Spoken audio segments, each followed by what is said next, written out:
Good Tuesday morning, everyone. Today, I've got some voiceover audition tips. Let's talk about it. So the big question is this: how do voiceover artists like us who are looking to take our careers to the next level, but don't buy into the claims of needing expensive equipment and demos, start bringing in new clients? How do you follow a clear path to changing your voiceover side hustle into your full-time job and stick it to those that said you couldn't? Those are the questions, and this podcast will give you the answers. My name is Earl Hall, and welcome to In the Booth with Earl Hall, where we know how to grind and don't quit. And what is today? Tuesday. Good Tuesday morning, everyone. Welcome into In the Booth with Earl Hall. Yep, I'm sitting down today. Hey, I'm tired, okay? Cut me a little slack today. Okay, I'm sitting down. I got some information for you guys on today, but you guys are tuned in because you are looking to start, build, and grow a successful voiceover career. If this is what you want to know how to do, make sure if you're not subscribed to the channel, go ahead and subscribe to the channel right now. Make sure you tick the notification bell so that whenever I go live or whatever, then you can be immediately notified. Forgot to do some changing around on my screen over here. So let me go and do that. And then also, I just heard my freaking phone go off in my pocket. Boom. You are off, iPhone. All right, guys. Hey, I hope you had an amazing Monday. I hope that today is going to be even more outstanding for you, especially with the information that I want to share with you today. To some of you, it may be kind of basic, but for some of you, I think you're going to get some really good info out of this. What's up, S. Johnson Voiceovers? Glad to have you in the house. What's up, Voices by Storm? Storm, did you get your demo yet? You're setting up Mardi Gras for coworkers. Oh my gosh. I hope you will get to enjoy some of Mardi Gras. Are you actually in Louisiana, or is this somewhere else that you're setting this up for? Oh, okay. One of your first times catching me live. S. Johnson Voiceovers. Glad to have you in here. Merwin Matthew, thank you so much for being in here. You know what? So much is happening right now with Earl Hall Studio. A lot of new stuff is about to come out and come up on the business side for Earl Hall Studio, and I'm extremely excited about that. You guys see, if you haven't seen, I've got the booth here. I picked up those JBLs over the weekend speakers. I've got two of them. You can only see one on camera. Under the advice of my audio engineer, JC, the audio engineer extraordinaire to the world. I mean, this guy's amazing. Anyway, lots of new stuff happening right now with new equipment. Of course, talking with JC over the weekend, or actually yesterday, just kind of, I mean, he's such a perfectionist. He just is. He detected some noise in my chain. So he had me unplugging and I said, you know what, John, you know what, I'll do this another time. This is just too much. He loves that kind of stuff. I hate that kind of stuff. Unplugging and plugging up, and it's just work. But from the grind and don't quit guy, right? Look, I like grinding on what I like grinding, but when it comes to unplugging and trying to track down a freaking electronic noise in my signal chain, that's not a good time for me. Okay, so I'm glad, Storm, you did get your demo. I did. It's awesome. Nah, you're in California. I'm bringing Mardi Gras to the coworkers.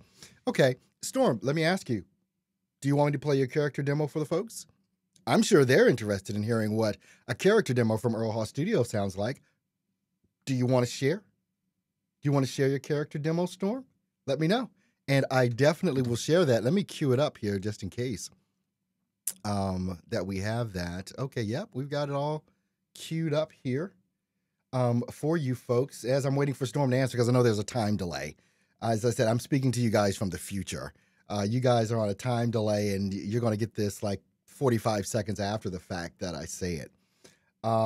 What's up, John? Glad to see you. Storm's like, sure. Okay, everyone. Hey, let's take a listen to Storm's demo. Her character demo. Here is the debut for Voices by Storm, and her character demo produced by Earl Hall Studio. Here we go. This is my dog, Petey. I know he only has 3 legs, but guess what? that doesn't stop him from playing with me and making me so happy every day. That's why I will always take good care of him. Are you sure that I'm the one who set your briefcase containing $500,000 on fire? Or was it my evil twin? Anyway, you're about to meet such a slow, torturous death that you shouldn't rack your feeble little brain trying to figure it out. Let your last thoughts be pleasant ones. Maybe a nice sunny beach with warm ocean breezes.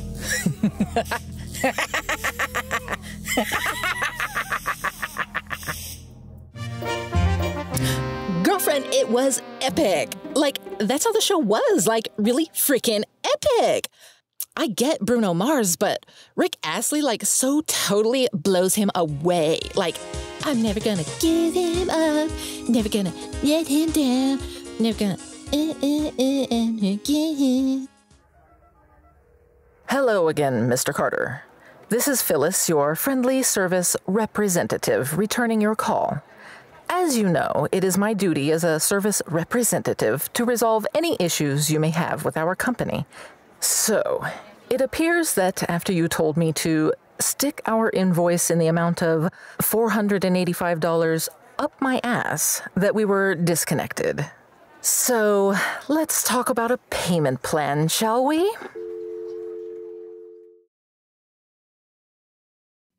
All right, and there you have it. There you have it. The debut of the character demo for Stormwaters, produced by Earl Hall Studio. I turned it down a little bit. I was looking at my levels right here, but I thought it was a little hot, so I turned it down a little bit.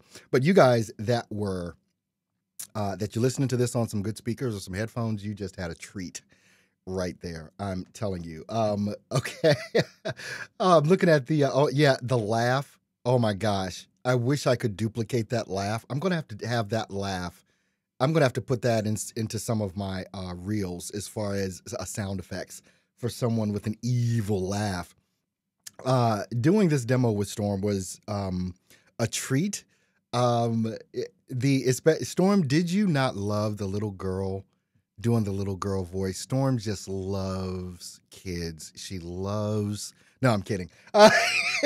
She hated doing that spot, but it was amazing. And I was glad that she was able to pull that off and do it the way that she did in the style that she did it in. Yeah, I'm looking at the comments coming in here. Second spot was the bomb, says John Grimes. Nicole says, sounds really good. Sounds really good. Let's see. As a former weather, the name is Prime Stormwater. Gotcha. What's up, Lenny? Glad to have you in the house with us, everyone. So that was a lot of fun, doing Storm's demo.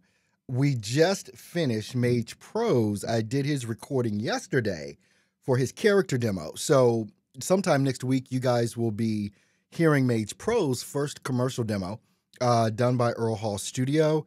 Who do I have an appointment? Ben Wake. Is Ben in the house?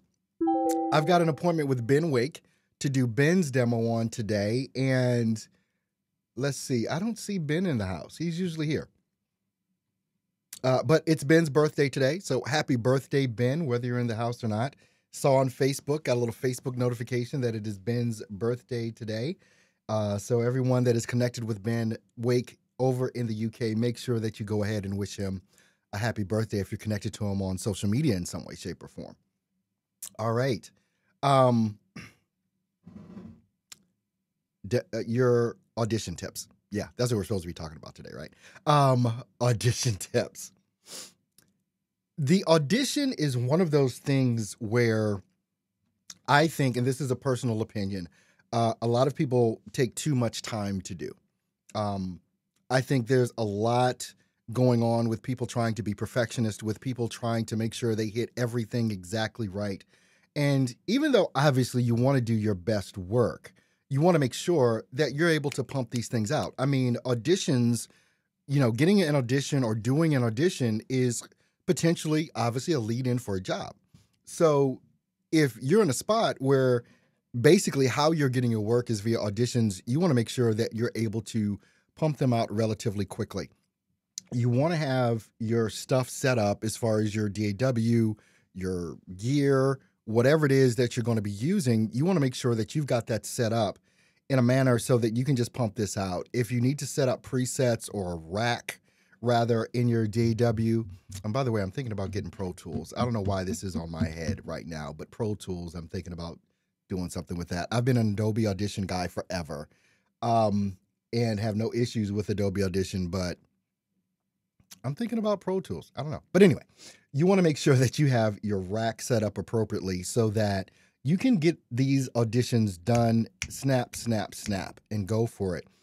When you're doing an audition, I wouldn't do any more than 2 or 3 takes of an audition, and I would suggest taking what you think is the best when you put it up against what that client is asking for as far as the description or whatever and the voiceover that they're looking for, the style, the tone, and things of that nature. And you've just got to get really good at pumping these things out. I think, especially if you're someone that's operating on the pay-to-play sites, which I know some of you are, you want to be doing 10 to 20 of these every day. If you're going to do it, you may as well go all in and do it. If you can get 10 to 20 auditions between different pay-to-play sites, different freelance sites that are out there, if you can get 10 to 20 auditions, I can't see why you can't get work. It may not all come from the pay-to-plays, but it's going to come from somewhere if you put in the work. And I think we spend too much time wondering about if we're doing them right. Now, there's a difference between doing them right and having a good sound. So you want to make sure that, first of all, don't ask JC to listen to your audio because he's going to come up with something wrong with it. Love that guy, though. But he is a perfectionist. He's going to make sure that you sound great. That's why we use him on our demo production, because he's anal about it. And that's a good thing to be when you're talking about producing great audio. But when you're talking about auditions, your auditions can be about 80% of what, and this is my estimation, it can be 80 to 90% of what would be 100% to you. Unless you can get a formula down and do 100% really, really quick, go for it. Here's the other thing, and there's a couple of pieces to this whole thing about auditions and auditioning. What you want to make sure that you do, if you are auditioning in someone else's studio, say you came in and you wanted to do an audition for a job for Earl Hall Studio or something like that. So I got you in the booth here. There's booth etiquette you want to make sure that you pay attention to. You don't touch stuff. The engineer will adjust your mic. The engineer will give you the headphones to put on. He will adjust your mic where he thinks it should be. He will put the copy where he thinks it should be and ask you if you need it moved. You know, all that kind of stuff. You want to have very good booth etiquette. And if you're doing an audition live in someone's studio, please do not offer an opinion unless you're asked. Never offer an opinion unless you're asked, because they already know what it is that they want. Some people, if you've worked with them for a long time, they may say, hey, what do you think? Because they've worked with you long enough. But if you're brand new and you're green in the booth, the only thing you ought to be doing is what they tell you to do. And if you do more than, you're going to be irritating someone. Believe me, you will be. Whether it's the sound engineer, whether it's the client that may or may not be there, whatever, but only do what you're asked to do. Make sure that when you go to auditions, even when you're auditioning in your own studio, wear soft clothes, no jewelry, nothing that's going to cling and clang, no necklaces. No, even though I'm married, I rarely wear my ring or my watch, because inevitably I'm going to tap something and it's going to ding and it's going to piss me off, because now I got to go retake that. Don't tell my wife. But that booth etiquette and making sure that you are very, very aware of your surroundings, especially in the booth. Some booths are larger than others. Some of us are larger than other people. So in the booth, you want to make sure that you're not scraping up against a wall or something like that, because that's going to translate into the microphone, especially in that quiet space. It's going to translate into that microphone. So you want to make sure that you do that. Mage Pro is asking about, what about post-processing for auditions, processing versus raw? I believe you want to process it in some way, shape, or form. very lightly. And this is what I mean by that. Obviously, if there's background noise, you want to take out any background noise in an audition. So you want to have a process set up for that. When it comes to adding EQ or whatever it is, minimal. You don't want to overdo it. They just basically want to hear your voice in an audition and how they believe that voice is going to sound in production. Because if you're going into someone else's booth, or even if you're doing depending on the type of job that you might win, if you win the audition, you may be doing all of the processing in your own studio. A lot of times, though, you'll be sending just your raw audio to someone to have them process it for you. So you'll need to ask them what their requirements are. And so depending on the platform that we're on, if we're talking about a platform like a Fiverr or something like that, minimal processing, but on Fiverr, you're probably going to get the whole job, meaning you've got to do all the background and all that kind of stuff. So that's always fun to be able to do. On a pay-to-play site, it could be either or. You could just be doing a Skype session or a Source Connect session with a client, and they're going to just take your audio and they're going to do with it what they want. Sometimes they may ask if you've got, your own studio, what it is that you can do.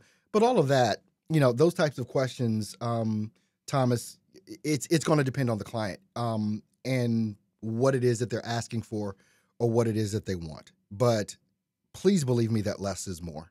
Just believe me on that. Less is more when it comes down to putting your auditions out. With that, let's see. Let me go back here. Take a look at some of the questions that are coming in. Okay.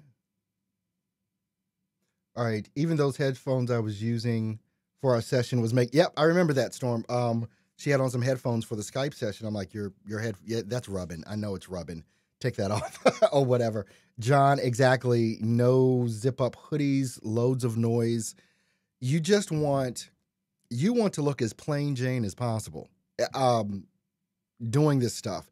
That's why when you see me on certain days, like today is a heavy recording day for me, so I didn't even wear a button-up shirt. And a lot of times, whatever it is that I have on, I've got on a t-shirt under it, and I've got my hoodies and t-shirts in here that I can just swap out if I need to swap out in my booth, so that if I have something on that's maybe scratching or making too much noise, I'll just pop on a t-shirt.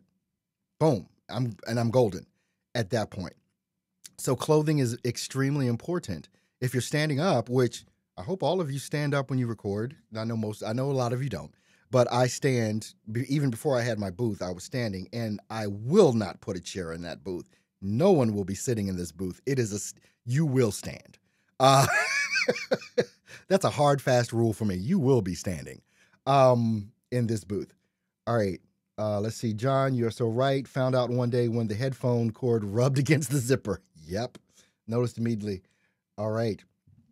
Doing an audition is fun, but obviously if you win a job, sometimes there's no better feeling that, oh my gosh, I just won a job, especially if it's like one of the first ones you've won via an audition. But those are a couple of the tips that I have in regards to auditioning, whether it comes down to how long it takes you to do an audition, how many auditions you ought to be doing a day if you're very serious about this, and booth etiquette, whether it's in your own booth or whether it's in someone else's booth. Just use that etiquette, and particularly around the clothing. It's so funny. You can tell when people are new. I've gone into other people's studios to do work. And, sometimes I'll be with someone because they have a piece of the pie in there as well as far as voiceover goes. And they've got watches on. They've got necklaces on. They've got earrings in that are jangling. And the engineer is just like, I need you to take all that off. I need it gone. That cannot go in there. So you want to go in bare bones, basically just your clothes, no jewelry, nothing. So just pay attention to those sorts of things. All right. Any questions from any of you guys, ladies or gentlemen, in regards to auditions, booth etiquette, whatever, anything that you want to know about? I'll be glad to take your questions on that. on anything that you guys can come up with here. Once again, I'm surprised I haven't seen Ben Wake in here. Maybe it's because it's his birthday. He may be out drunk somewhere. But actually he can't be because I've got to do we have a demo session in half an hour. So and it's evening there over in London. I think that's where he is at any rate. And Storm, I hope that you're not going to be partaking too much this evening. But it sounds like it's going to be fun setting up for Mardi Gras. Andrea is saying, nodding my head to standing during reads. I was trained that way years ago and it still works. Good posture matters. It really does. Good posture does matter with that. But I want to make sure, look, if you're tuned in, whether you're watching this live or the recorded session, I'm here Monday through Friday, 10 a.m. Central Standard Time, to help those that want to learn how to start, build, and grow a successful voiceover career. I take your questions. We have a good time every day. If you're not subscribed to the channel, please make sure that you hit the subscribe button. Make sure you tick the bell notification so that whenever I go live, Monday through Friday, 10 a.m., you get a reminder, ding on your phone or computer or whatever, saying, hey, Earl Hall Studio is live, or whenever I post a brand new video, you can check those out as well. Coming up in the next couple of weeks, by the way, all of you that are involved in Inevitable Immersion Results, we will be having a session this Saturday, 11 a.m. So you want to do that. And I've got 2 Saturdays to make up for. So I'll probably make those up during the week. So I'll make them up probably during next week. So we've got 2 sessions to catch up on. So I want to make sure that I provide you with that value as well on that. But a lot of stuff that's coming up in the next few weeks, and I'll keep you guys posted on all of that happenings that are going on in the studio. Let's see, Mage Pro. Honestly, I do hours in the booth with audiobooks. I sit most of the time. Well, audiobooks is different. That's a bit different. You're, excuse me, recording for hours sometimes. Yeah, I wouldn't be standing for audiobooks. So yeah, I get that, Mage Pro. Storm is saying, I have to sit in my booth because of nerve damage, but I'd prefer to stand. If there's a physical limitation, I mean, all of us have something we have to deal with in some way, shape, or form. So yeah, I mean, if you got to sit, you got to sit. Okay. All right. Well, it looks, let's see, ouch, I do get tired standing, but it does help to send energy through the mic. All right, Mage Pro. All right. Well, guys, look, I want to thank you guys for tuning in on today. I'm hoping that today's session has been valuable or has brought you some value in regards to some of the voiceover stuff. I'm actually kind of surprised no one had a lot of questions about pumping out more demos. So hopefully you're just on board with that and you're going to be pumping out more demos during the day. And yeah, Lazarus, it is easier to breathe if you're standing. Like I'm even noticing here, because I talk a lot and I talk fast, usually on this program. So it's a lot, you know, and I can tell the difference in my breath as well. But sometimes I just want to sit. But I never sit in a recording. As far as when I'm doing VO, it's always standing, you know, with that. Okay, guys. Well, I want to thank you so much for tuning in to the show on today. It's been fun for me, as always. I mean, I'm here for you guys, like I said, Monday through Friday, 10 a.m. Central Standard Time, to spend that time with you. Storm's talking about getting a 3rd demo. You guys are just killing it. I'm going to be doing more demos even on my own. I need more demos. So the genre that you're going after, I mean, obviously it's great to have a commercial demo, but you also want to have demos that for the industry that you're going after. You want to have those demos. I want a promo demo because I want to start getting some promo spots, like on TV and stuff like that for the different networks that are out there, maybe even some documentary type style on some of the mystery channels or National Geographic or whatever. For that. So I'm looking to do some more of that, but you definitely need a demo for the genre that you are going after with that. So we're here to help you with that. Make sure that you do check out the page, yourbestdemo.com, yourbestdemo.com and go ahead and grab your demo today. Look, thank you guys for being a part of the show today. I'll be back with you guys here tomorrow. You take care. I love you.